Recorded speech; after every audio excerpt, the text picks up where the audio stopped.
Hey, it's Dr. David Phillips. Welcome to this episode of the Phil Files Christian Edition, where we look at the lectionary texts for the upcoming week. Thanks for joining. Hope you enjoy it today.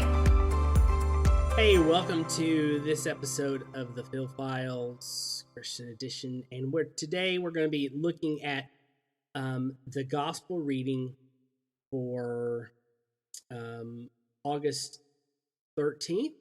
2023, and that comes from Matthew chapter 14, verses 22 to 33. So let's read that. It's the story of Peter walking on the water, Jesus walking on the water, and Peter trying to go out and meet him. Let's talk about some of the things that are in here. So here's the text. Immediately he made the disciples go into the boat and go on ahead to the other side while he dismissed the crowds. And after he had dismissed the crowds, he went up the mountain by himself to pray. When evening came, he was there alone. But by this time the boat, battered by the waves, was far from the land, for the wind was against them. And early in the morning he came walking toward them on the sea. But when the disciples saw him walking on the sea, they were terrified, saying, "It's a ghost!" And they cried out in fear. But immediately Jesus spoke to them and said, "Take heart. It is I, do not be afraid." Peter answered him, "Lord, if it is you, command me to walk to you on the water." He, being Jesus, said, "Come." So Peter got out of the boat, started walking on the water, and came toward Jesus. But when he noticed the strong wind, he became frightened, and beginning to sink, he cried out, "Lord, save me." Jesus immediately reached out his hand and caught him, saying to him, "You have little faith, why did you doubt?" But when they got into the boat, the wind ceased, and those in the boat worshipped him, saying, "Truly you are the Son of God." Now, I want to take a couple of tacks here because there are a couple of ways to preach this and to use this. So I kind of want to really kind of go through an outline real quick, and then kind of go through time and location and emotions. And then we'll kind of get into a couple of the ways that you can deal with this. The first is Jesus made the disciples get in a boat after feeding the 5,000. So remember, the 5,000 was last week, and so after feeding the 5,000, Jesus made the disciples get in a boat. Then Jesus dismissed the crowds, and he went on top of a mountain to pray. In the evening, he was there all by himself. In the evening, now we're shifting the scene back to the disciples. In the evening, the boat got caught in a storm. It was being battered by the waves, and it was far from land. Notice the emotion that wasn't there. They weren't afraid. Early in the morning, then, and that is sometime between midnight and sunrise, Jesus came walking on the sea. The disciples thought it was a ghost. Talk about that maybe in a minute. But Jesus spoke to them. He said, "Don't be afraid. I'm Jesus." And then Peter speaks. Peter says, "If it's you, if it's really you, tell me to come walk on the water." And so Jesus calls Peter. Peter gets out of the boat. He comes to Jesus. And after walking, we don't know exactly how many steps, but after walking, he does notice the strong wind. The wind is battering him. He notices that, and that's when he gets afraid and begins to sink. And then he cries out for help. Jesus reaches down. He asks Peter why he doubted, and we don't really get an answer from that. And then back on the boat, Jesus and Peter get in the boat. When Jesus and Peter get in the boat, the winds cease. And then those in the boat worship Jesus. So there are a couple of different times that this story takes place. First, it's after feeding the 5,000. Then in the evening, and then sometime between midnight and sunrise. It takes place at the mountain, on the mountain, in the sea, and then on a boat in the sea. And then you see some emotions that kind of occur here. One is they're afraid, they're terrified, they feel like they're dying, and then they worship. And then there's some questioning or some puzzled emotions that we find in this text. Now, one way you can kind of approach this text is to think of it as a foreshadowing of the disciples' mission apart from Jesus. Jesus's disciples have gotten on a boat, and they're in the middle of the sea, and Jesus is not there. And so this is some symbolism of Jesus's absence from his disciples that have to really be the ones to carry out his mission. It's a message for the entire church that we have to carry out the mission of Jesus without the physical Jesus around. Jesus does come to them. And like those post-resurrectional moments, they don't immediately recognize it. And so, without Jesus physically here, part of that mission, apart from the physical presence of Jesus, is that need to recognize Jesus's presence in our midst and worship him. We are going to run into those periods of time when it feels like Jesus is absent, and we have to be able to recognize his presence at any time and in any place, because he is not physically here. Thus, the necessity to be in tune with the Spirit and to be in tune with who God is and who Jesus is and what Jesus would do.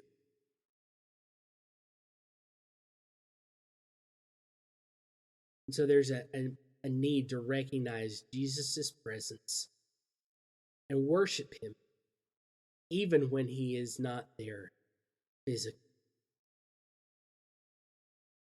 Then you could potentially preach this as a Peter being that model for us to move beyond fear to faith. Obviously, Peter loves Jesus. He's impetuous. He often speaks before he thinks. Sometimes he speaks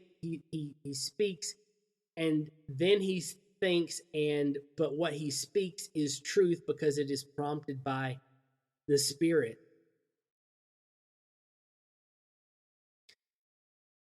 We need to see Peter's actions as a means of moving us beyond that fear. We have to overcome doubt with faith, just like Peter did. If you call me, I'll come. You tell me to come. If it's really you, then come. So when we find that presence, when we encounter the presence of Jesus as a church and as a pastor and leadership within the church, as we find that, we need to be moved beyond the fear and move to faith, so that if Jesus says to come, if Jesus says, it's really me, that we step out of the boat and we overcome doubt with faith. The opposite of faith is not doubt, but certainty. Remember that. The opposite of faith is not doubt, but certainty. There will be times, is that really you, Jesus? And we wonder if Jesus' presence is in this. But once we have that confirmation that Jesus' presence is here and he is available to us and he is asking us to move, we have to overcome the need for certainty and step out in faith.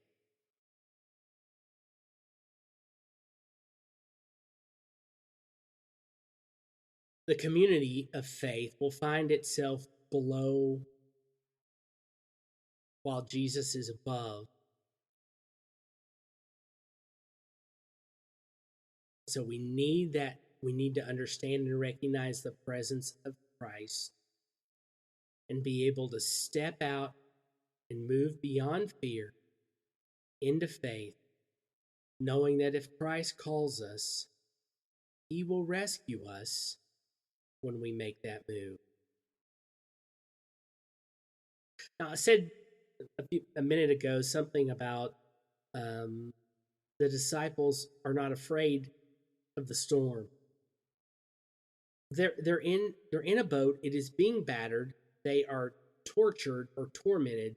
This word is that's the kind of the background of this word, tortured or tormented, and it's a word that describes the trials of a human community in the midst of opposition. But we don't see the disciples freaking out. We see them handling that. The winds may be against them. And as faith followers, as Jesus followers, the headwinds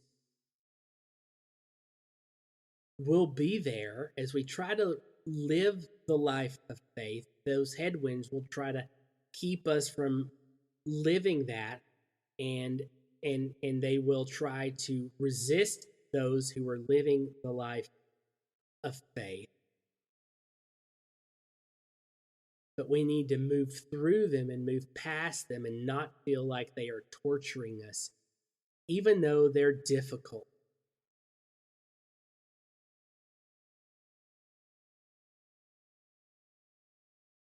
And the comfort that Christ gives us, we have to understand that comfort is on the other side of the risk. It's on the other side of doubt. It's on the other side of the need for certainty. It's on the other side of our faith experience. When we take that personal risk, when we embrace that, when that strangeness moves in our life and we move through it and we move past it, that's when the comfort of the Lord comes. Just like with Peter. The comfort for Peter occurred after he got out of the boat and started to sink. So we have to take that personal risk. We have to embrace the uncertainty and the discomfort that comes from those personal risks, and the discomfort that comes from doing what Jesus asks us apart, that doesn't make any sense. It says in 1 Corinthians 1 that God will thwart the people who think they're wise, the world who thinks they're wise. To us who understand the economy of Jesus and understand the economy of risk-taking and service and step out when Jesus says to go, Jesus will bring comfort when we step out. It doesn't mean we're not going to go under the water. It doesn't mean that we're not going to bob a little bit or be caught up in the storm. It just means that when that happens, when we take the risk and move out like Peter did, that Jesus will reach down his hand and bring that comfort and bring that peace and bring that salvation and that security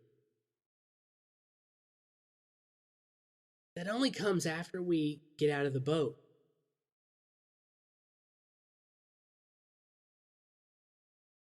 It was only after the difficult passages through separation and danger and terror and the risky quest to understand the presence of Jesus in their midst that they know him rightly, that they know him and experience the peace he offers. Listen, that's another strong point and another thing that we need to consider. in this text that until we make that risk, until we go through the separation and the danger and the terror and the quest to understand who Jesus is and understand if he certainly exists in our midst, that's when we know him in all of his glory.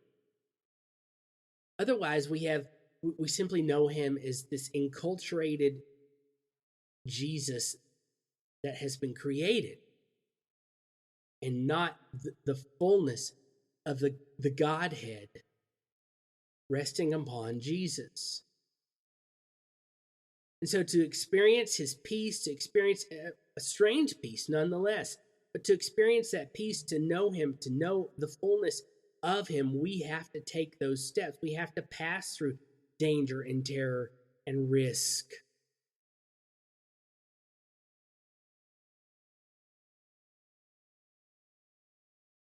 The other way you could approach this, and the way you might also incorporate this into your lectionary study, is to really look at the deity of Jesus.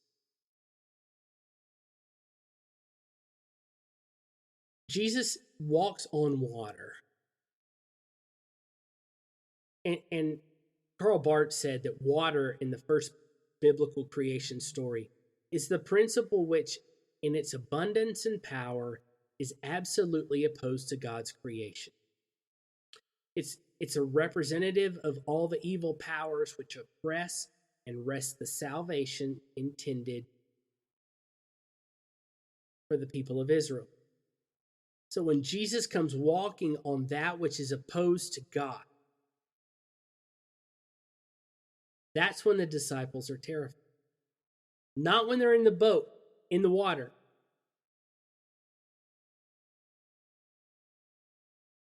But when they are, when they see Jesus. And so we see in that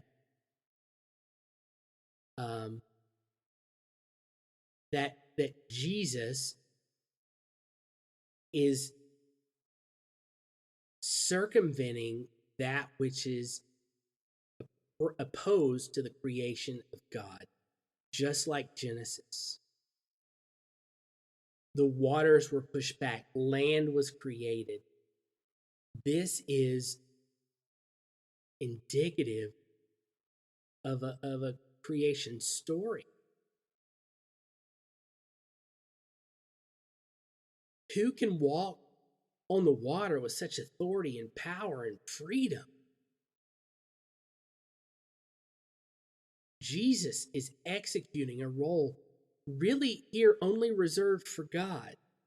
And so it's indicative of his deity, indicative of his Godhead.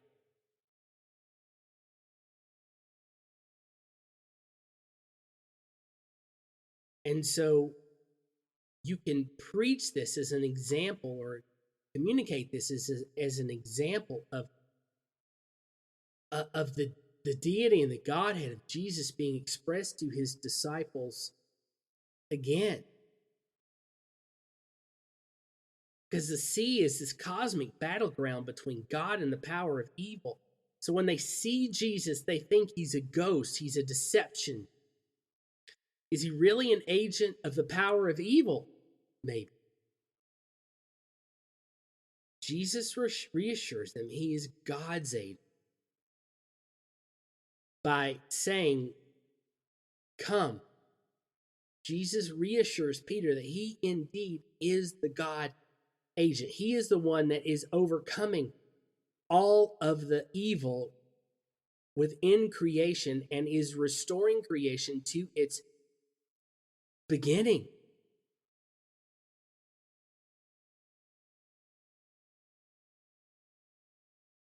Restoring it to its natural order. So you could preach this as part of the creation, as part of the deity of Jesus passage, or you could just incorporate it into all of this. That really, because Jesus is God, because he is the one who brings order out of chaos and creates, comes to them in their peril, and comes to them in the midst of the one that which is opposing God, that we can step out in faith, that we can move past that fear into faith, that we can go that mile, and that in that we can continue to grow and understand Jesus in his totality as God, as part of the Godhead, not as someone that has just been created by God. Not just a human, but God in human form.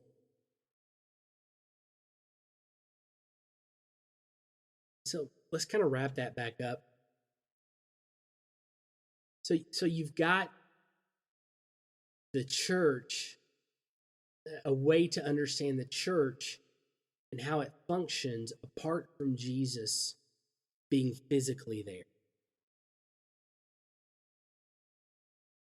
You've got this need to move past the risk and past the fear into faith.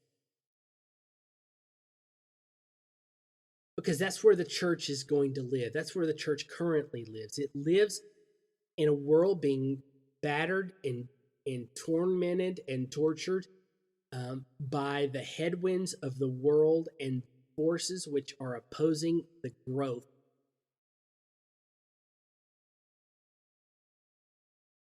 of the kingdom of God. Ultimately, we know the one behind that is the Satan.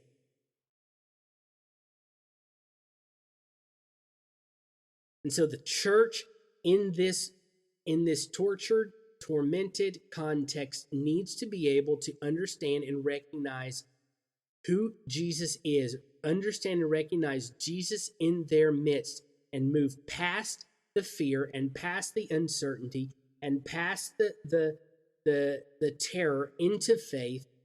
And when they recognize him, to step out of the boat, to move into this chaotic, dangerous, terrifying, risky environment, and embrace and move after the one who created all things.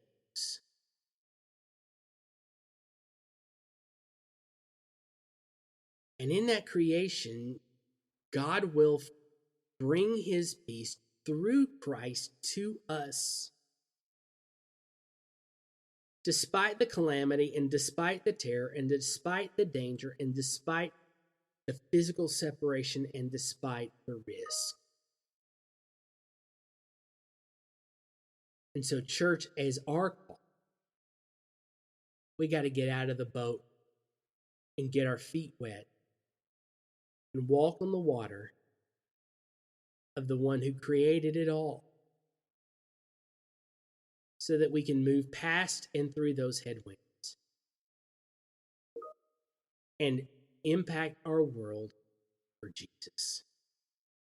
Think about that. I'd love to hear your comments. I'd love to hear how you would preach this text. And I would certainly love anything you'd like to share with me about it. Have a great day, and blessings on your preaching.